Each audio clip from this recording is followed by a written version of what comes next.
इस गीत में ये बताया गया है कि एक भगवान जी से कुछ मांग रहे हैं। तो देखिए हमारे राम जी से क्या क्या मांगा जा रहा है। तो कुछ इस प्रकार है। राजा जी खजनवा दे द, रानी जी गहनवा दे द, कि बाजी नाम जीरा वैसे हीरा रतनवा दे दा। राजा जी खजनवा दे दा, रानी जी गहनवा दे दा। राजा जी खजनवा दे दा, रानी जी गहनवा दे दा। राजा जी खजनवा दे दा, रानी जी गहनवा दे दा। राजा जी खजनवा दे दा, रानी जी गहनवा दे दा। बाजी नाम जीरा ऐसे हीरा रतनवा दे दा। राजा जी खजनवा दे दा, रानी जी गहनवा दे दा। राजा जी खजनवा दे दा, रानी जी गहनवा दे दा।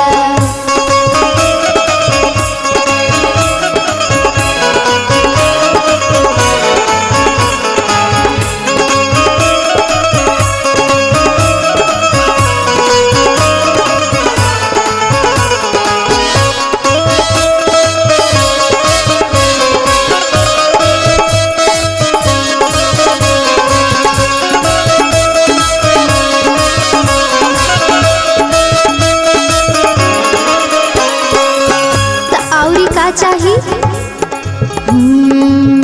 हल्का हंसुल काड़ा छाड़ा, बाजू बंद झुमका डाड़ा।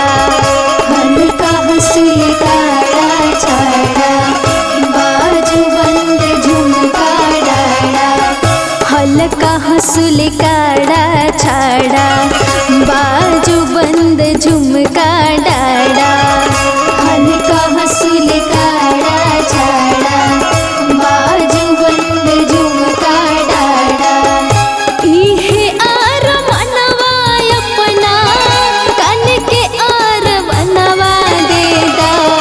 राजा जी खजनवा दे दा, रानी जी गहनवा दे दा। राजा जी खजनवा दे दा, रानी जी गहनवा दे दा।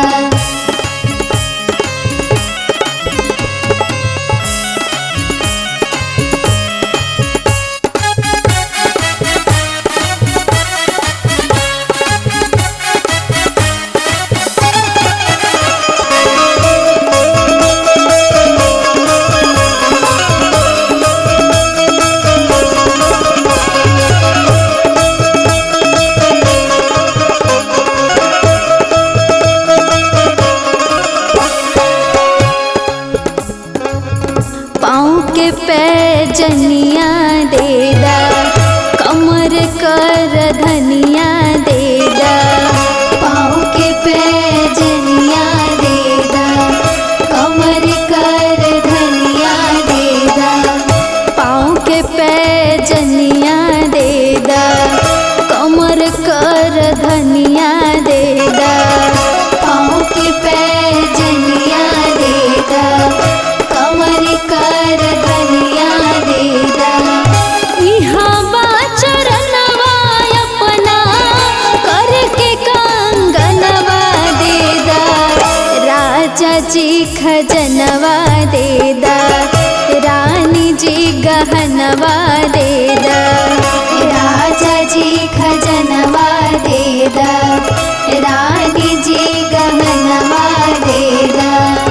इहाँ बा चरणवा अपना, करके कंगनवा दे दा।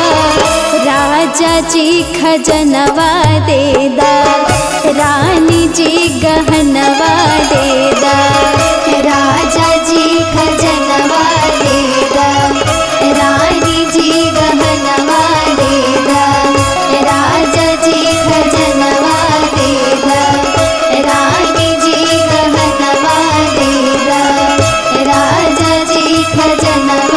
दा